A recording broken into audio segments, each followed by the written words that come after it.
Previous class में अपने observe किया था हमारा यूरोजेनाइटल सिस्टम, राइट, बिकॉज वहाँ पर एक्सक्रीटरी सिस्टम कंबाइंड था रिप्रोडक्टिव सिस्टम के साथ, राइट। सेकेंड थिंग जो हम ऑब्जर्व करते हैं कि हमने उसके जस्ट बाद रिप्रोडक्टिव सिस्टम को पढ़ा, रिप्रोडक्टिव सिस्टम को स्टडी किया कि किस तरह से रिप्रोडक्टिव सिस्टम प्रेजेंट होता है, ठीक है। रिप्रोडक्टिव सिस्टम में हमने ऑब्जर्व किया मेल्स फीमेल्स में अलग अलग है, फीमेल्स में राइट ओवरी जो है वो वहाँ पर एब्सेंट है, परसिस्टेंट नहीं है, ठीक है। दूसरी चीज़ जो हमने वहाँ देखी कि हमारा जो बर्ड्स हैं, बर्ड्स में रेस्पिरेशन, ऑक्सीडेशन, डाइजेशन, ये सभी प्रोसेसेस जो हैं बहुत फास्ट रेट से वर्क करते हैं, यानी कि ये सारे प्रोसेसेस फास्ट रेट से वर्क करेंगे तो एज अ रिज़ल्ट क्या होता है, बर्ड्स का जो बॉडी टेम्परेचर है वो बहुत हाई हो जाता है, 40 to 48 डिग्री पे उनका टेम्परेचर प्रेजेंट होता है और हम ह्यूमंस में 37 डिग्रीज तक ही प्रेजेंट है, मीन्स हमसे इनका बॉडी टेम्परेचर हाई है, right. Alright, so body temperature high क्यों है, बिकॉज रेस्पिरेशन रेट हाई है, ऑक्सीडेशन रेट हाई है, डाइजेशन भी फास्ट हो रहा है, तो बॉडी इनकी वार्म रहती है और ज़्यादा बॉडी टेम्परेचर को शो करती है, दिखाती है। दूसरी बात करते हैं हम, जब हम हमारे ह्यूमंस की बात करते हैं, ह्यूमंस में 37 डिग्री सेल्सियस है बॉडी टेम्परेचर, फिर भी वहाँ पर हम क्या देखते हैं कि जो एब्डोमेन है वहाँ से टेस्टीज जो हैं उनका डिसेंड हुआ है, मतलब ये डिसेंड डाउन हुई हैं ताकि जो स्पर्मेटोजेनेसिस प्रोसेस है वो प्रॉपरली कंटिन्यू हो सके, इसलिए टेस्टीज डिसेंड डाउन होती हैं। सेकेंड थिंग जो हम ऑब्जर्व करते हैं कि टेस्टीज क्योंकि डिसेंड डाउन हुई हैं तो उन्हें लो टेम्परेचर पे ग्रो करना है, राइट, लो टेम्परेचर पे वो डेवलपमेंट प्रोसेसेस को शो कर रहे हैं। वहीं सेम चीज़ हम बर्ड्स में देखते हैं, बर्ड्स में एज सच कोई डिसेंड डाउन वाला फिनोमेना हम नहीं ऑब्जर्व करते, या डेवलपमेंट के टाइम पे एज सच कोई थिंग हमें ऑब्जर्वेशन में नहीं दिखती है, right. So as a result हम क्या बोलेंगे यहाँ पर कि यहाँ पर क्या होता है, एयर सैक्स प्रेजेंट होते हैं, वायु कोश उपस्थित रहते हैं और यही वायु कोश जो होते हैं ये टेस्टीज के आसपास कहीं प्रेजेंट रहते हैं, ठीक है, इनके आसपास कहीं प्रेजेंट हैं और क्योंकि ये आसपास प्रेजेंट हैं तो ये एयर को अंदर की तरफ लाएंगे, वायु को अंदर की तरफ लाएंगे और यहाँ से एयर को बाहर की तरफ रिलीज भी करेंगे। सो एज अ रिजल्ट हम क्या ऑब्जर्व करते हैं यहाँ पर कि एयर सैक्स की प्रेजेंस के कारण यहाँ पर इस एरिया में बॉडी टेम्परेचर जो है वो हल्का सा लोअर डाउन हो जाता है, ठीक है, कम हो जाता है, ताकि हमारा जो प्रोसेस है मेल गैमीट्स के फॉर्मेशन का, यानी कि जो स्पर्मेटोजेनेसिस है वो इजीली वहाँ पर हो सके, ठीक है। तो स्पर्मेटोजेनेसिस की एक्टिविटी को कंसिस्ट कराने के लिए यहाँ पे एयर सेक्स बॉडी वेट को, बॉडी टेम्परेचर को रिड्यूस कर देते हैं, राइट, और इजीली ये प्रोसेस वहाँ पर कंटिन्यू हो जाता है। दूसरी चीज़ जो हम ऑब्जर्व करते हैं कि ये एयर सैक्स कम बॉडी टेम्परेचर प्रोवाइड कर रहे हैं जिससे कि ये प्रोसेस कंटिन्यू प्रोसीड करता, ठीक है। ये हमने बर्ड्स की बात की। नाउ जब हम रेस्पिरेशन की बात करते हैं या रेस्पिरेटरी सिस्टम की बात करते हैं और जब भी हम रेस्पिरेटरी सिस्टम के बारे में बात करते हैं तो रेस्पिरेटरी सिस्टम में यहाँ पर एक अडेप्टेशन हम देखते हैं, ऑब्जर्व करते हैं कि इनमें बर्ड्स में एयर सैक जो होते हैं, वायुकोश जो होते हैं, इनका निर्माण होता है, इनका डेवलपमेंट होता है।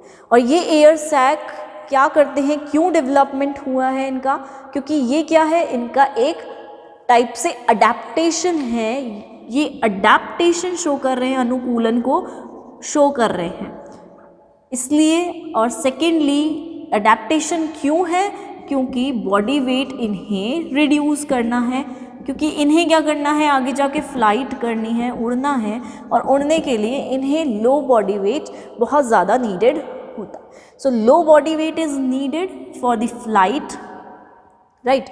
उड़ने के लिए कम शारीरिक भार होना चाहिए, और ये एडेप्टेशन इनके अंदर यहाँ पर रेस्पिरेटरी सिस्टम में भी डेवलप।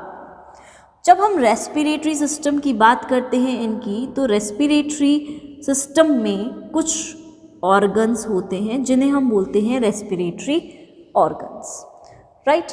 और ये respiratory organs most probably lungs ही होते हैं बर्ड्स में।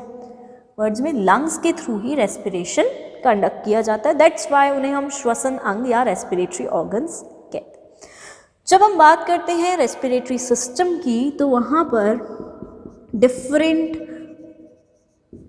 ऑर्गन्स भी प्रेजेंट होंगे, लाइक एक्सटर्नल नेयर्स वहाँ प्रेजेंट होंगे जिसे हम बाह्य नासा छिद्र कहते हैं। देन इंटरनल नेयर्स भी प्रेजेंट होंगे जिसे हम आंतरिक नासा छिद्र कहेंगे, ठीक है। देन इसके बाद नेजल कैनाल प्रेजेंट होगी, ठीक है।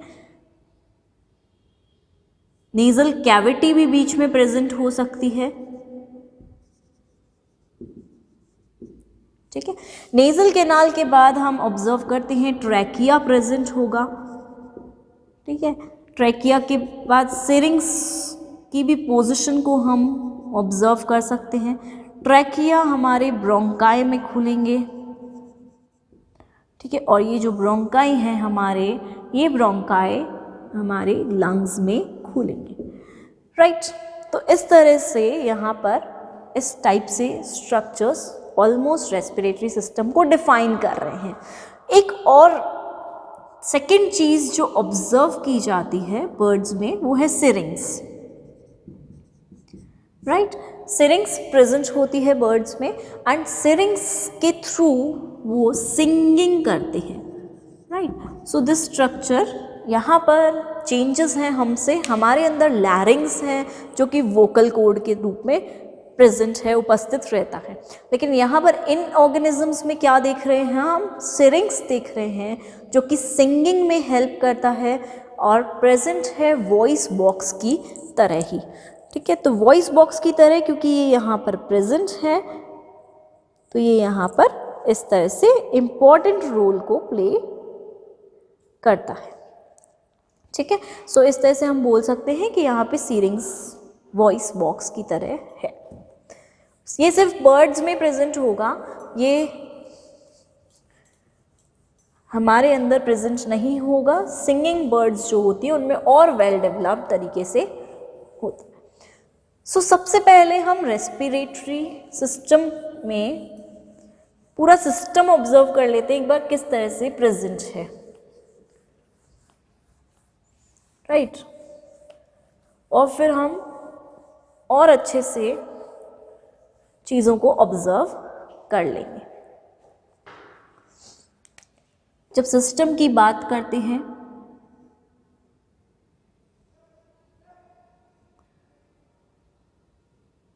तो इस तरह से यहाँ पर नोड्यूल्स जैसे स्ट्रक्चर्स हमें ऑब्जर्व होते हैं, देखने को मिलते हैं,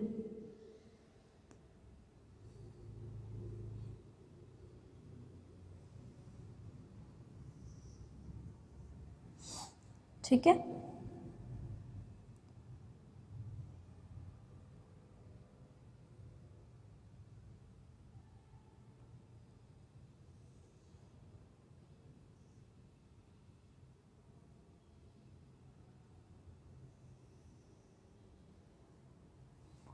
राइट, इस टाइप से स्ट्रक्चर्स प्रेजेंट रहेंगे।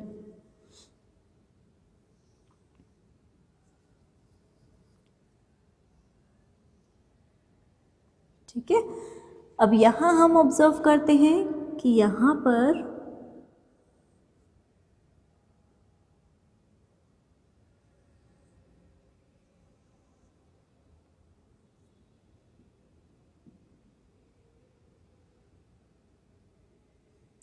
कुछ एयर सैक्स प्रेजेंट रहते हैं।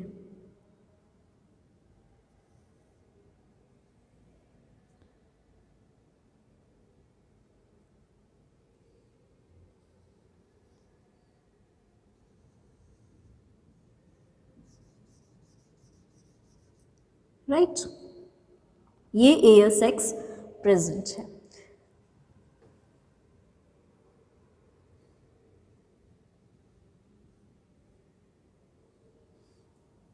ठीक है, और इसमें नीचे की तरफ ऑब्जर्व करते हैं तो हमें दिखता है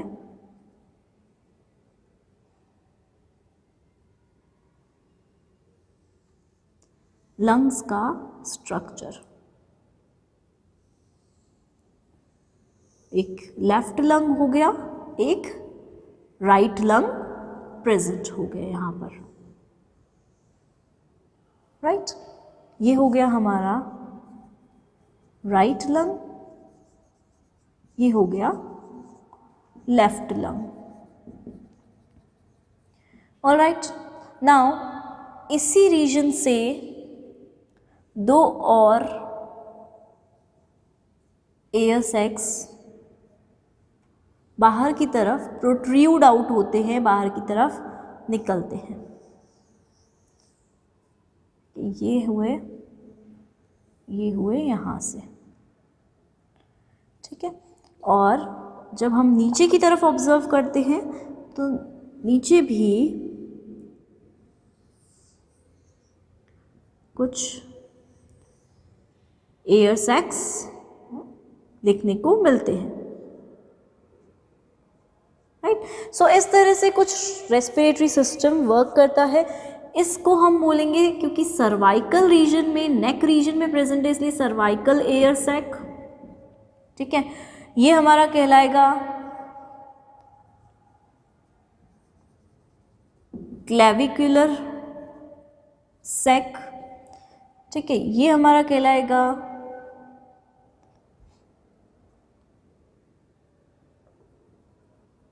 क्लेविकल सैक, ये क्लेविक्यूलर एयर सैक, ये इंटरक्लेविक्यूलर एयर सैक। तो इसे हम इंटरक्लेविक्यूलर सैक भी बोल सकते हैं। ये हमारा कहलाएगा एंटीरियर थोरेसिक सैक, ये हमारा कहलाएगा पोस्टीरियर थोरेसिक सैक,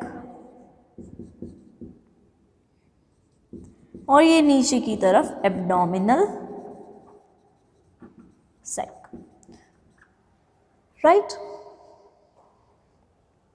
तो ऑब्जर्व क्या कर रहे हैं हम यहाँ पर कि जो क्लेविक्यूलर सैक है यहाँ पर ये सिंगल है सिर्फ, बाकी सारे डबल में प्रेजेंट है। सर्वाइकल भी डबल है, interior thoracic, posterior thoracic, abdominal sac, ये सारे डबल हैं। तो ये हमारा रेस्पिरेटरी सिस्टम है कि किस तरह से यहाँ पर रेस्पिरेटरी सिस्टम एवीज में प्रेजेंट होता है और कितने सारे एयर सैक्स को, वायु कोशों को ये एक साथ लेकर प्रेजेंट है। ठीक है, एब्डोमेन रीजन के आसपास प्रेजेंट है, इसलिए इसको नाम दिया गया है एब्डोमिनल सैक। नाउ हम बात करते हैं फर्स्ट रीजन की, जो कि एक्सटर्नल नेयर्स है यहाँ पर। ठीक है, इसे हम बोलते हैं बाह्य नासा छिद्र। बाह्य नासा छिद्र की जब हम बात करते हैं, नॉर्मली बाहर की तरफ प्रेजेंट है, बीक के बाहर। ठीक है, बीक के ऊपर की तरफ ही प्रेजेंट है। बीक के जस्ट ऊपर एक स्ट्रक्चर होता है सिरे, उसके आसपास ही एक्सटर्नल नेयर्स प्रेजेंट है। ठीक है, वो क्या करेंगे, एयर को अंदर की तरफ ले जाएंगे और इंटरनल नेयर्स अंदर की तरफ खुलते हैं वहीं से, उसी रीजन से। आंतरिक नासा छिद्र है तो ये अंदर की तरफ खुलेंगे। तो फर्स्ट पार्ट हमारा एक्सटर्नल लेयर्स की हम बात कर रहे हैं यहाँ पर। एक्सटर्नल लेयर्स आगे जाकर इंटरनल लेयर्स में खुलते हैं, और इंटरनल लेयर्स की जब हम बात करते हैं इन जनरल नॉर्मली, तो आगे ये ले जाते हैं नेज़ल कैविटी में, नेज़ल कैविटी हमारी प्रेजेंट होती है कहाँ पर,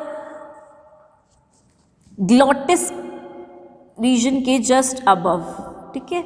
जो हमारी टंग है उसकी पिजन की जो टंग होगी उसके जस्ट पीछे की तरफ ग्लॉटिस है, नेज़ल कैविटी वहीं प्रेजेंट है और वहाँ से नेज़ल कैनाल में ये अंदर एंटर हो जाते हैं, ठीक है। नेज़ल कैनाल से इनके पास स्ट्रक्चर आता है ट्रैकिया का, और जब हम ट्रैकिया की बात करते हैं तो ट्रैकिया में हम ऑब्जर्व करते हैं, क्या ऑब्जर्व करते हैं ट्रैकिया के अंदर, कि ट्रैकिया में कुछ रिंग्स प्रेजेंट होती हैं, बाहर की तरफ रिंग्स प्रेजेंट होती हैं, ठीक है। वलनाकार रिंग्स के रूप में प्रेजेंस है इनकी यहाँ पर, और ये रिंग्स जो हैं कई बार कंप्लीट होती हैं, कई बार इनकम्प्लीट टाइप की रिंग्स भी होती हैं, ठीक है। ट्रैकिया आगे की तरफ ब्रोंकाई में खुलता है, ठीक है। तो यहाँ हमने बात की ट्रैकिया के चारों तरफ रिंग्स लाइक स्ट्रक्चर्स जो हैं वो यहाँ प्रेजेंट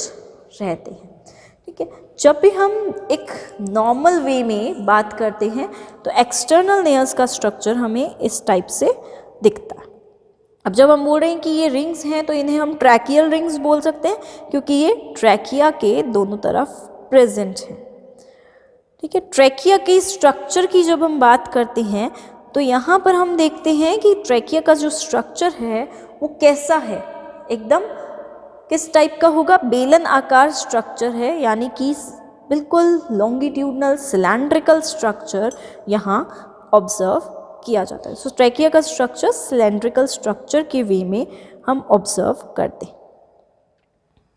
अब नेक्स्ट चीज़ जो हम यहाँ पर देखते हैं कि हमने रिंग्स को ट्रैकियल रिंग्स बोल दी, सीरिंग्स स्ट्रक्चर भी यहाँ पर देखने को मिलता है।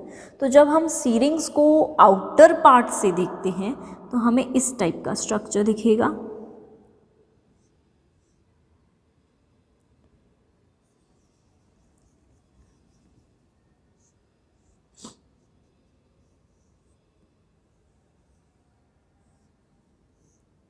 ठीक है। इस तरह से रिंग्स बनी हुई हैं इसके चारों तरफ,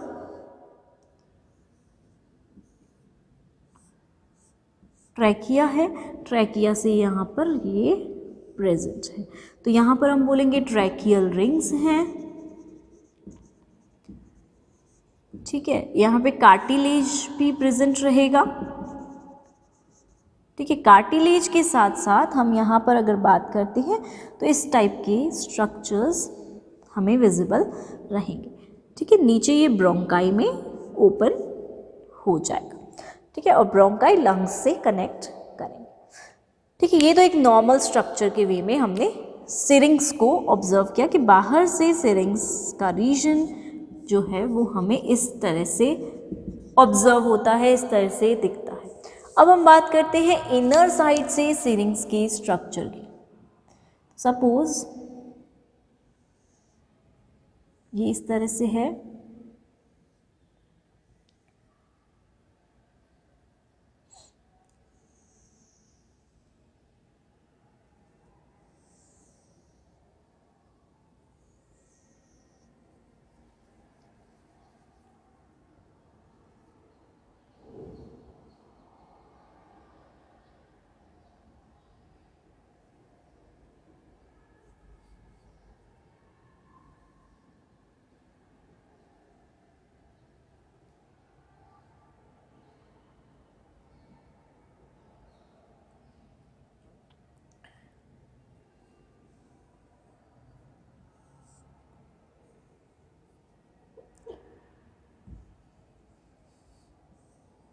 राइट, इस टाइप से हमें स्ट्रक्चर ऑब्जर्व होता है।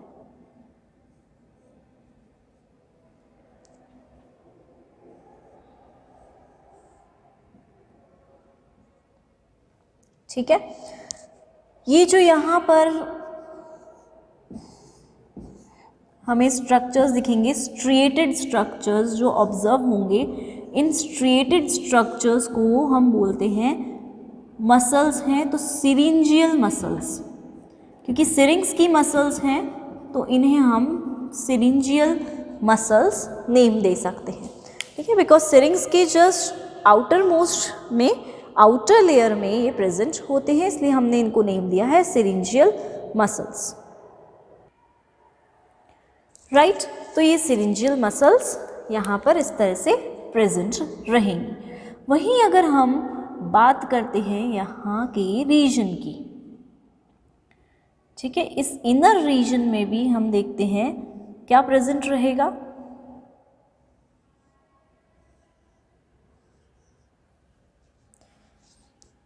यहाँ पे तो सिरिंजियल मसल्स प्रेजेंट हैं,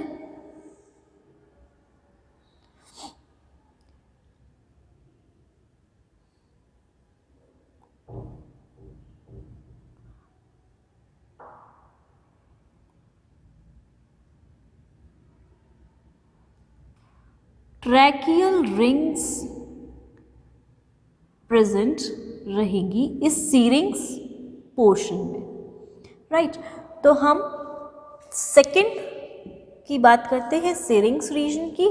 यहाँ पे इस तरह से रिंग्स प्रेजेंट रहेंगी। ठीक है, इन्हें हम बोलते हैं first bronchi rings, second bronchi rings. Right, ये होती हैं हमारी थर्ड ब्रोंकाई रिंग्स। सो इस तरह से यहाँ पे स्ट्रक्चर्स की प्रेजेंस हम लोग ऑब्जर्व करते हैं। यहाँ पर ट्रेकियल रिंग्स प्रेजेंट है। ठीक है, ये जो रीजन है, इस रीजन को नेम दिया गया है सेमी लूनर मेम्ब्रेन। राइट, ये जो ट्राइंगुलर रीजन है इसको नेम दिया गया है पेरियुलस। एंड यहाँ पे जब हम बात करते हैं तो ये पूरा रीजन टिम्पैनम है, टिम्पैनम। ये एक्सटर्नल टिम्पैनम मेम्ब्रेन है।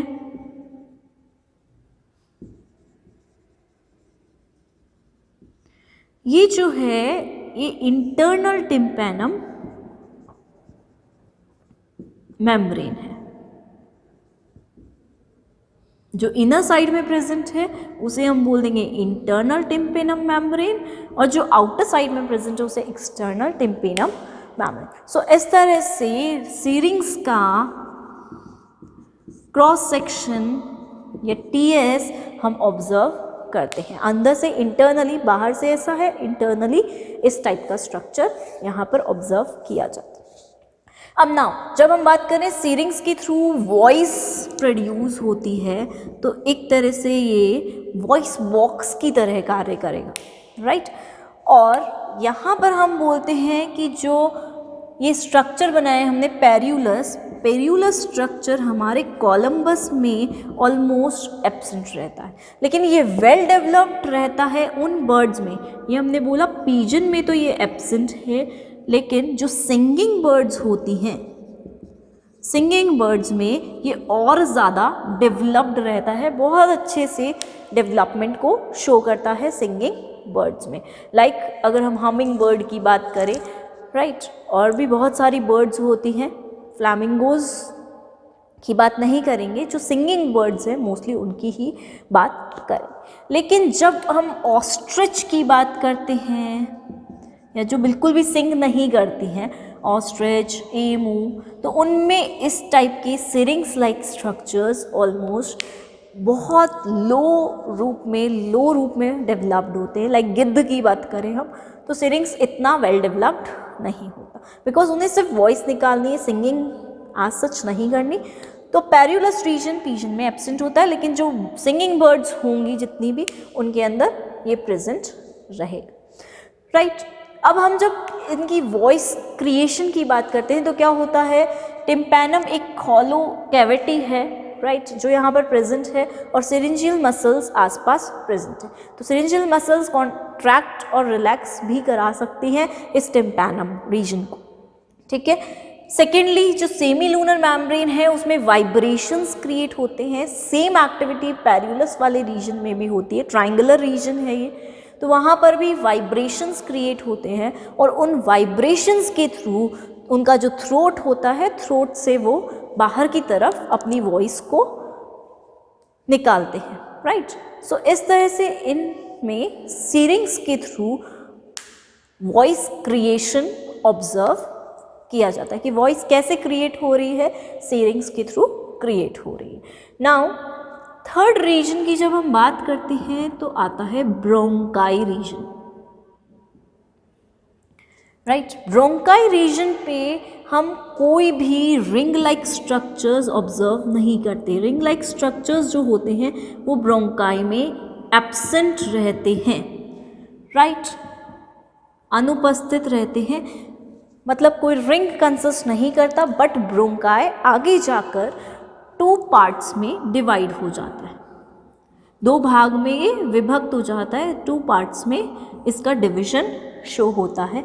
और ये 2 पार्ट्स जो होते हैं वो आगे जाकर लंग्स से, क्योंकि लंग्स कितने हैं, 2 हैं, तो लंग्स से आगे जाकर कनेक्ट करते हैं। सेम चीज़ यहाँ हम देखेंगे, ये जो है यहाँ से जो निकल रहे हैं ये ब्रोंकाई रीजन्स हैं 2, जो कि आगे जाकर लंग्स से कनेक्ट हो रहे हैं, तो हम इसको बोल देंगे ब्रोंकाई। यहाँ से अगर हम इंटरनली देखें तो इस तरह का स्ट्रक्चर हमें ऑब्जर्व होगा, ठीक है। इस तरह से ब्रोंकाई में बाइफर्केशन हुआ और ब्रोंकाई आगे जाकर कनेक्ट करता है लंग्स रीजन से, राइट। और नेक्स्ट अगर हम लंग्स रीजन की बात करेंगे तो लंग्स रीजन में एयर एंटर करती है और वहाँ पर प्योरिफिकेशन कंडक्ट किया जाता है।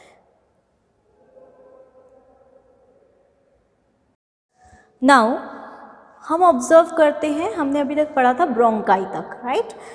देन लंग्स की बात करते हैं। लंग्स की जब हम बात करते हैं तो ये कैसे होते हैं, भूरे रंग के, brown coloured, right, Oval structures type ये होते हैं। पेयर्स में होते हैं, 2 लंग्स प्रेजेंट हैं दोनों तरफ, थोरेसिक कैविटी के दोनों तरफ एम्बेडेड है। अब यहाँ पर जब हम बात करते हैं तो ये प्लूरल कैविटी के अंदर धंसे हुए रहते हैं और इनमें बाहर की तरफ अगर हम बात करते हैं तो क्या प्रेजेंट होता है, एक मेम्ब्रेन प्रेजेंट होती है जिसे हम बोलते हैं प्लूरल मेम्ब्रेन,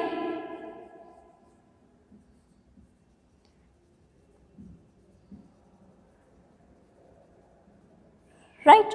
सो इनमें बाहर की तरफ एक मेम्ब्रेन प्रेजेंट है जिसे हम प्लूरल मेम्ब्रेन नेमिंग इजीली दे सकते हैं। और इसी मेम्ब्रेन को एक और नाम देते हैं हम, जिसे हम बोलते हैं पल्मोनरी एपोन्यूरेसिस। पल्मोनरी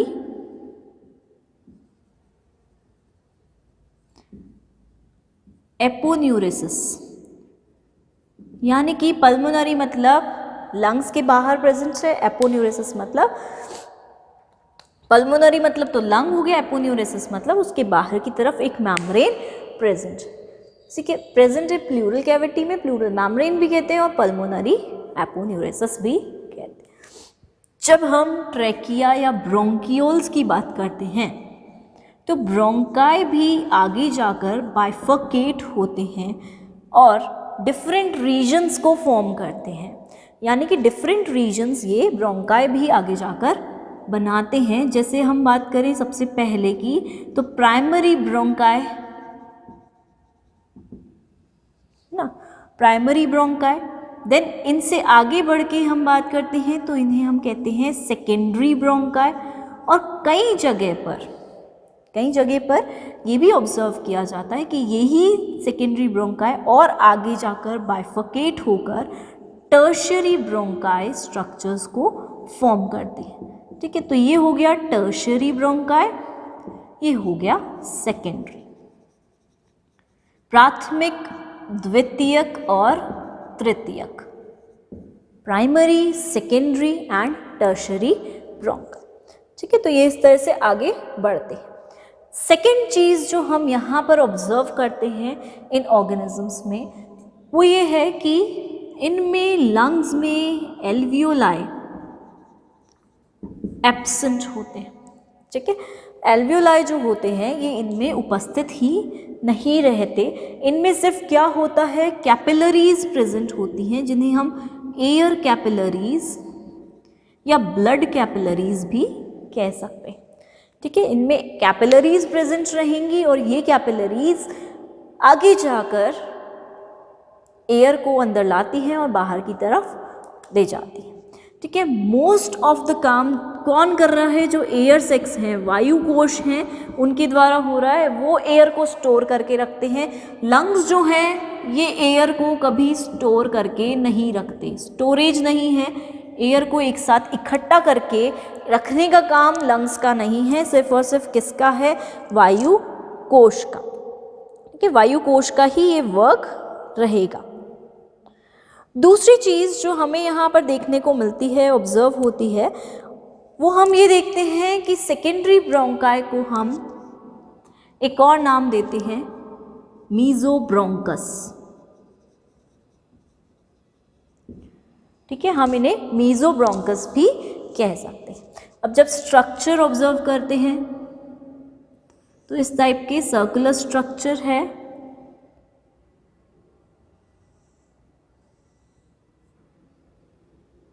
यहाँ पर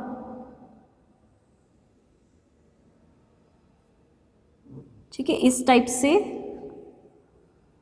स्ट्रक्चर हमें देखने को मिलता है।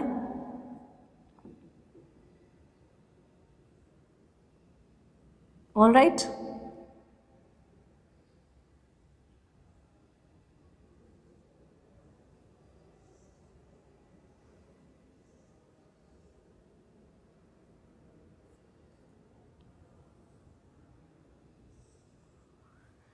यहाँ पर एक सेप्टम प्रेजेंट रहेगा, ठीक है।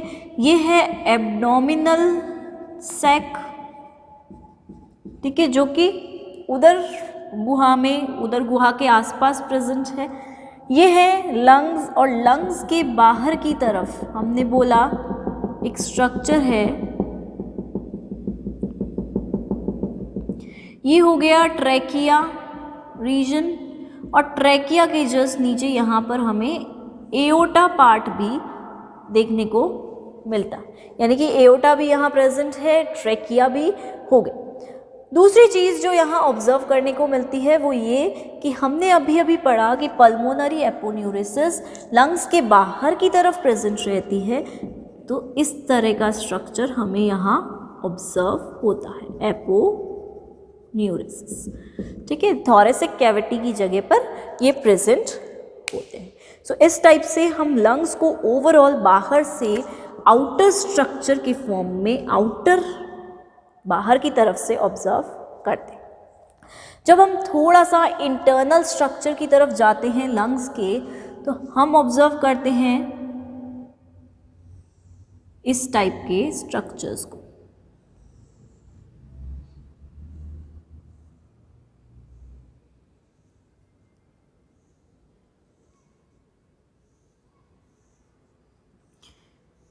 यहाँ पे क्या होगा, कोई एल्वियोलाई नहीं है, एल्वियोलर सेक्स भी नहीं है, यहाँ पे सिर्फ इस टाइप के कैपिलरीज प्रेजेंट रहेंगी।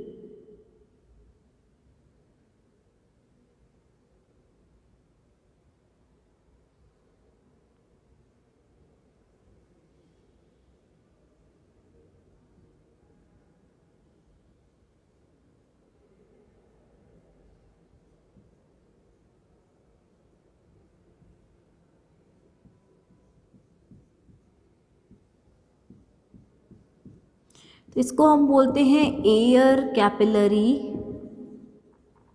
नेटवर्क, ठीक है।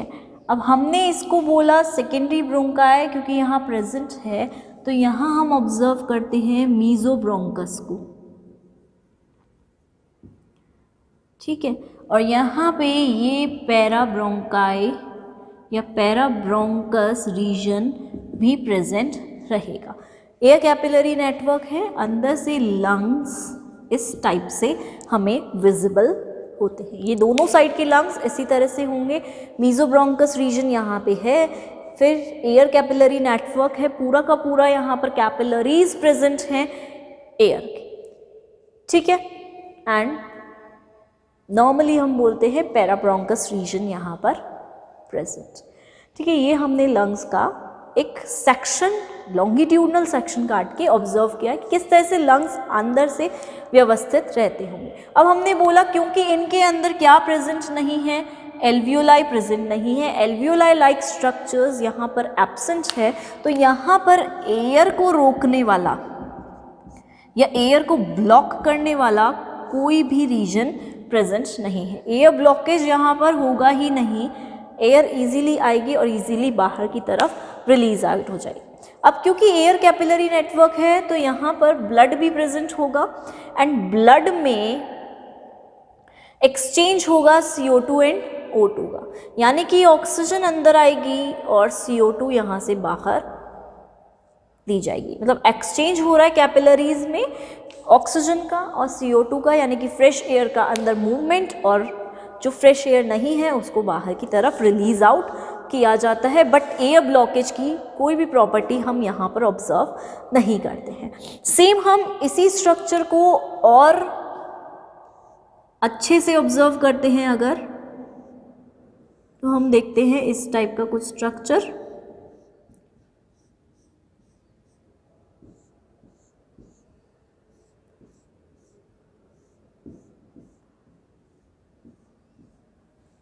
राइट,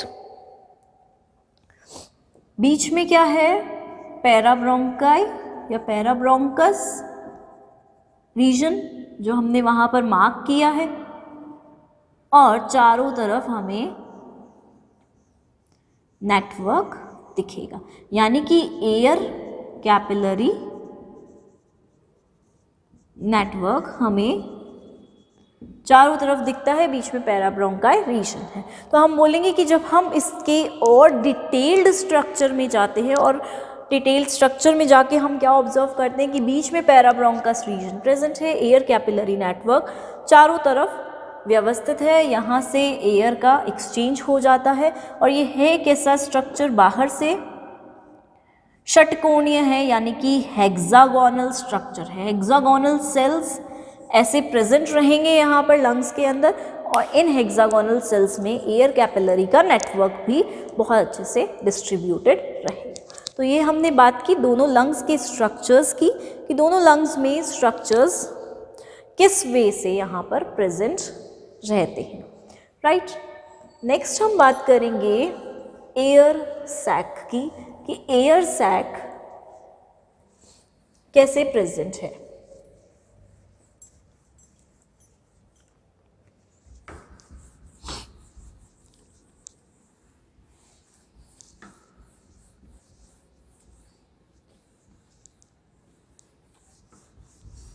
All right,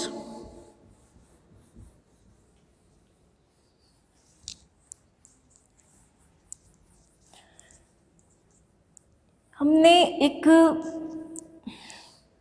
मोटे तौर पे तो देख लिया कि किस तरह से एयर सैक्स प्रेजेंट होते हैं। इनको हम थोड़ा सा डायग्रामेटिकली भी ऑब्जर्व कर लेते हैं, ठीक है।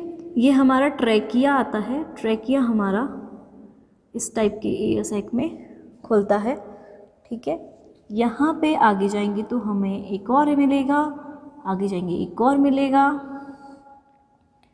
आगे जाएंगे तो एक और मिलेगा। राइट,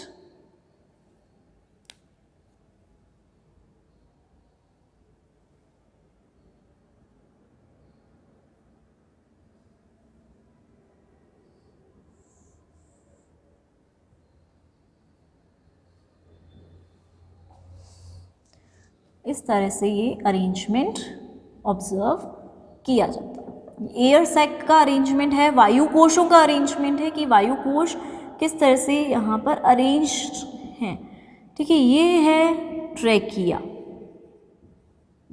ठीक है। ट्रैकिया से हम अगर बोले तो यहाँ पर अटैचमेंट देखा जाता है, एक और तरह का अटैचमेंट यहाँ पे भी देखा जाता है। ये अटैचमेंट हमें ऑब्जर्व हो रहा है, राइट। इस तरह से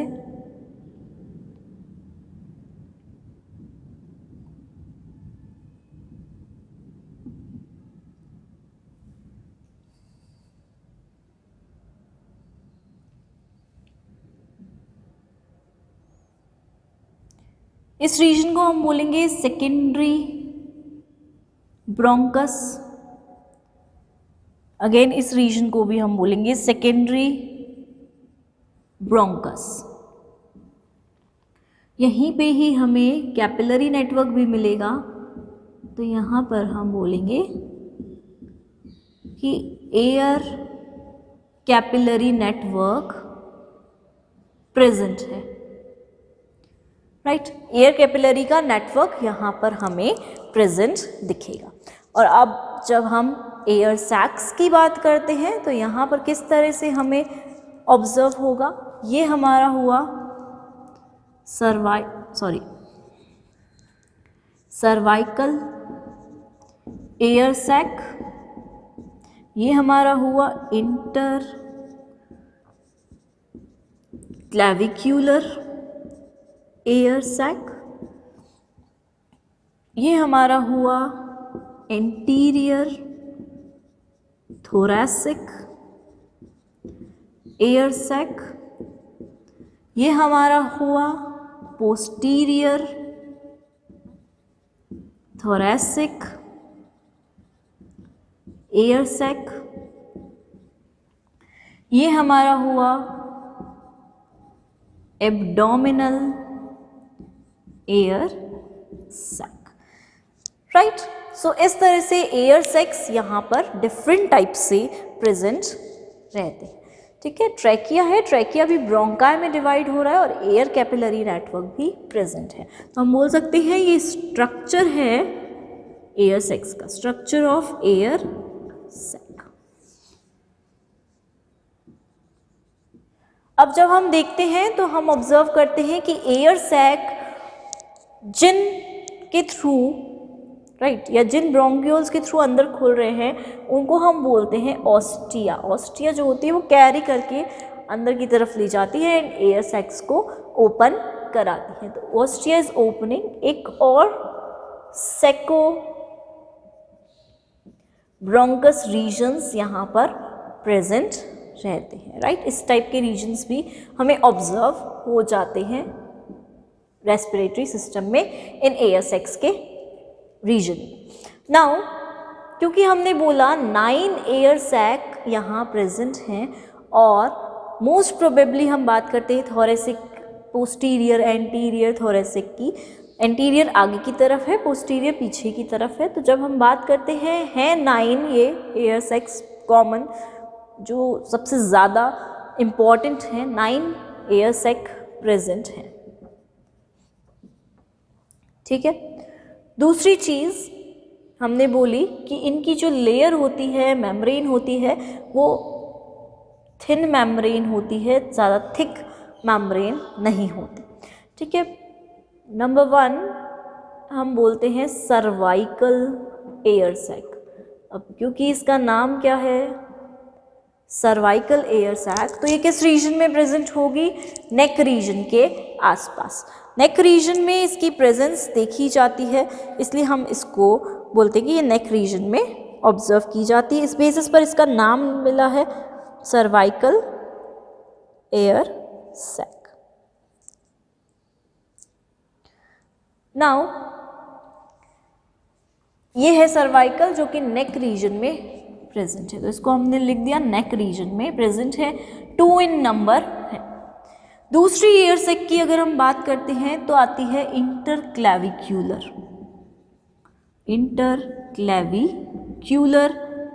एयर सैक। पहली बात तो ये डबल नंबर में नहीं है, पेयर में नहीं है, केवल एक ही प्रेजेंट है और बिल्कुल बीच में प्रेजेंट है, ट्रैकिया के जस्ट नीचे की तरफ ये प्रेजेंट रहेगी। और यहाँ पर जो बोन है वो कौन सी होती है, क्लैविकल बोन के आसपास ये एयर सैक बनता है, ठीक है, क्लैविकल बोन है उसके आसपास एयर सैक बनता है और इसी इंटरक्लैविकुलर एयर सैक से हमारे लंग्स जो होते हैं वो कनेक्टेड रहते। ठीक है, एक स्ट्रक्चर है, ट्राइंगुलर लाइक स्ट्रक्चर है और इसी से आगे जाके लंग्स का भी कनेक्शन है। ऊपर की तरफ ट्रैकिया से कनेक्टेड है, क्लैविकल बोन के पास में।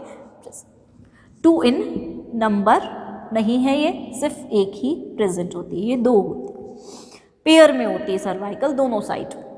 थर्ड आती है हमारी एंटीरियर थोरेसिक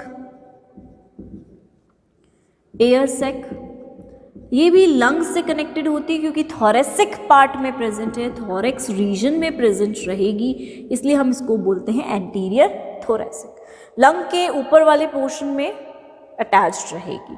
ये भी नंबर में 2 होती है, दोनों साइड पेयर्स में दोनों लंग्स से अटैच रहते हैं। नेक्स्ट की बात करते हैं पोस्टीरियर थोरेसिक एयर सैक, यानी कि ये प्रेजेंट है नीचे की तरफ, राइट, लंग्स के नीचे की तरफ, थोरेक्स रीजन के नीचे की तरफ, तो थोरेक्स पोस्ट थोरेक्स में प्रेजेंट है।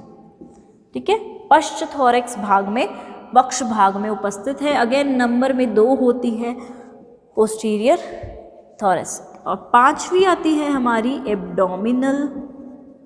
ये भी लंग्स से अटैच है, लेकिन क्योंकि ये एब्डोमिन भाग के आसपास उस रीजन को कनेक्ट करती है, उस रीजन में प्रेजेंट है, इसलिए हमने इसे नाम दिया एब्डोमिन, यानी कि एब्डोमिन के आसपास प्रेजेंट है। अगेन नंबर में कितनी होगी? 2 होगी, पेयर्स में है, दोनों साइड की तरफ उपस्थित है, एब्डोमिनल रीजन में प्रेजेंट है। सो इस तरह से यहाँ पर 4 तो है पेयर्स में प्रेजेंट है और एक जो है वो हमारी अनपेयर्ड है, राइट। इस तरह से 9 एयर सैक्स का फॉर्मेशन यहाँ पर ऑब्जर्व हम लोग इजीली कर सकते हैं। ठीक है, अब सेकेंडली अगर हम बात करें तो इन एयर सैक का रोल क्या होता है, राइट, क्या फंक्शन ये परफॉर्म करते हैं, क्या रोल ये परफॉर्म करते हैं एयर सैक्स या वायु कोश। सबसे पहली बात हम बोल सकते हैं कि ये स्टोरेज का काम करते हैं, यानी कि वायु को स्टोर करके रखते हैं, एयर को इकट्ठा करके रख रहे हैं, राइट, स्टोर करके रख रहे हैं, यानी कि स्टोरेज ऑर्गन की तरह है, ये यहाँ पर परफॉर्म कर रहे हैं। तो इसे हम बोल सकते हैं कि स्टोरेज है, यानी कि ये रिजर्वॉयर की तरह काम कर रहे हैं,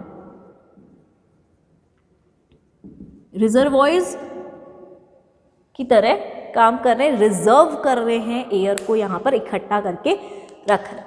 दूसरी चीज़ हम बोलते हैं कि ये एक्सेसरी रेस्पिरेटरी ऑर्गन्स हो सकते हैं, यानी कि सहायक श्वसन अंग भी हम इन्हें कह सकते हैं इजीली, क्योंकि ये क्या कर रहे हैं, एयर को स्टोर कर रहे हैं और एयर को वापस भी भेजेंगे, तो एक्सेसरी रेस्पिरेटरी ऑर्गन की तरह भी काम में लाए जा सकते हैं। थर्ड हम बात करते हैं, क्योंकि ये एयर को स्टोर करके रखते हैं और इनके कारण बॉडी का वेट रिड्यूस होता है बहुत हद तक, तो ये क्या करते हैं, बॉडी को बायेंसी प्रोवाइड करते हैं ताकि ये ईजीली बायेंट रहे, हल्के रहें एंड बॉडी वेट को रिड्यूस करते हैं। ये बॉडी वेट को कम करने में हेल्प करते हैं।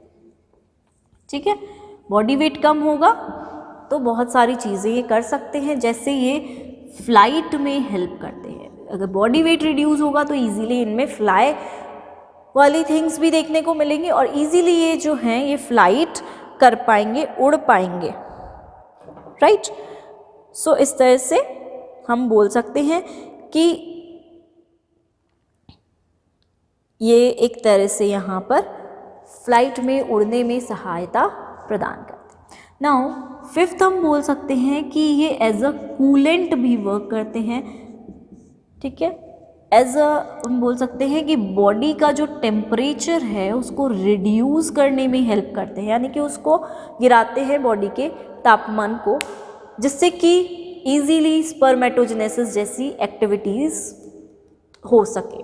तो एज अ कूलेंट वर्क कर रहे हैं, बॉडी टेम्परेचर को रिड्यूस कर रहे हैं, बिकॉज एयर अंदर एंटर हो रही है, तो एयर मेंटेन कर रही है बॉडी टेम्परेचर को और कई हद तक उसको कम भी कर रही है जिस एरिया में वो जा रही है। अदरवाइज ब्लड फ्लो करता है तो ब्लड और सारे मैकेनिज्म जो हैं मिलकर बॉडी टेम्परेचर को इंक्रीज़ कर देते हैं, क्योंकि मैकेनिज्म सारे जितने भी हैं वो बहुत फास्ट रेट से वहाँ पर वर्क करते हैं। नाउ लास्ट मुलर ने एक्सप्लेन किया कि ये जो है ये कार्डियक मूवमेंट्स में भी हेल्प करते हैं, यानी कि अगर हार्ट में कुछ भी रिदम हो रही है, किसी भी टाइप का मूवमेंट हो रहा है वहाँ पर, तो वहाँ पर भी ये जो हमारे हैं ये हेल्प करेंगे, राइट। तो इस तरह से 5 to 6 रोल्स या फंक्शंस एयर सैक के प्रेजेंट होते हैं। तो हमने बात की कि इस तरह से बॉडी लाइट वेटेड भी रहेगी, लाइटेडनेस बलून की तरह है क्योंकि ये एयर सैक बिल्कुल गुब्बारे की तरह, तो लाइट वेट प्रोवाइड करते हैं। नाउ हम बात करेंगे एयर सैक के बाद मैकेनिज्म ऑफ ब्रीदिंग की, कि ब्रीदिंग इनमें किस तरह से होती है, श्वसन क्रिया इनमें किस तरह से प्रेजेंट होती है।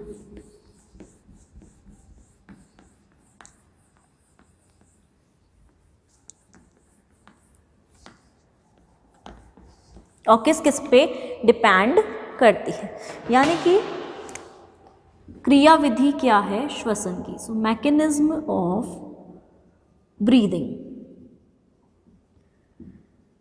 ब्रीदिंग के मैकेनिज्म को हम मोस्ट प्रोबेबली 2 पार्ट्स में डिवाइड करते हैं। एक हमारा आता है इंस्पायरेशन यानी कि अंतः श्वसन, एक आता है एक्सपायरेशन यानी कि बाह्य श्वसन, राइट। इंस्पायरेशन है, इनका मतलब क्या होगा कि जो एयर है वो अंदर की तरफ ली जा रही है, और एक्सपायरेशन है, एक्स का मतलब क्या होगा कि एयर बाहर की तरफ रिलीज की जा रही है, ठीक है। रिलीज और इंस्पायर करने का जगह एक ही है, एक्सटर्नल नेयर्स के थ्रू, बाह्य नासा छिद्र जो है उनके थ्रू लेती है और उनके थ्रू ही छोड़ देती है बाहर की तरफ।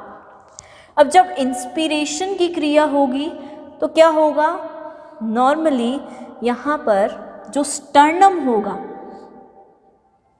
ठीक है, जो स्टर्नम होता है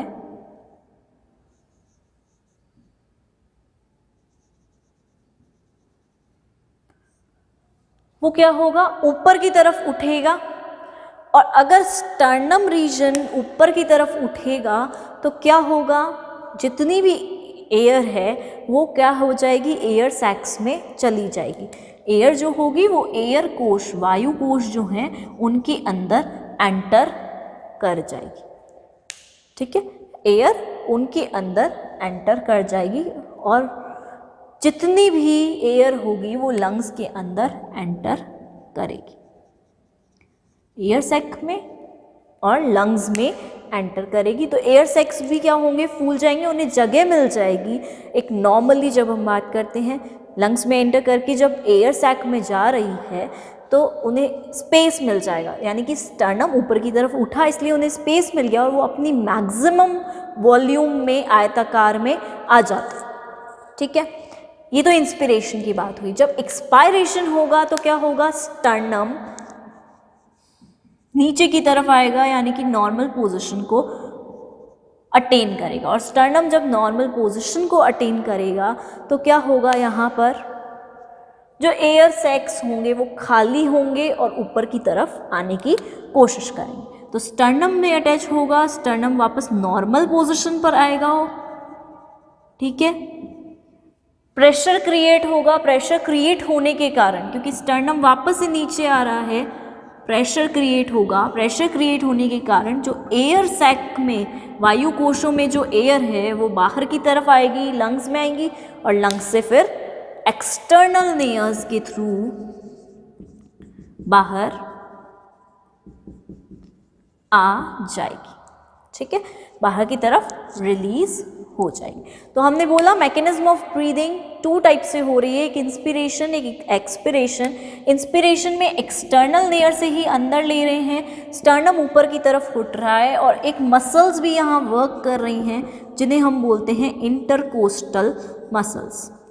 इन मसल्स के कारण क्या होता है, जो लंग्स हैं वो संकुचित होते हैं, यानी कि कॉन्ट्रैक्शन और रिलैक्सेशन का काम करते हैं। ठीक है, इन पे इफेक्ट पड़ेगा, इन पे दाब पड़ेगा, इन पे प्रेशर पड़ेगा तो लंग्स में जाएगी एयर और एयर लंग्स में जाके एयर सैक्स में एंटर करेगी, वायु कोशों में एंटर करेगी, वो अपनी फुल ब्लूम में आ जाएंगे, पूरा अपना जो वॉल्यूम है वो बढ़ा लेंगे, इंक्रीज कर लेंगे। और वॉल्यूम इंक्रीज करते ही जो ऑक्सीजन अंदर एंटर हुई है वो ऑक्सीजन जो कैपिलरीज हैं लंग्स में, केशिकाएं उपस्थित होंगी, उन कैपिलरीज से एक्सचेंज करेंगे ऑक्सीजन को। यहाँ पर गैशियस एक्सचेंज होगा, यानी कि गैस में विनिमय होगा, गैशियस एक्सचेंज होगा। O2 बॉडी को दे देंगे, CO2 वापस से कैपिलरीज के थ्रू लेकर आ जाएंगे। अब क्या होगा,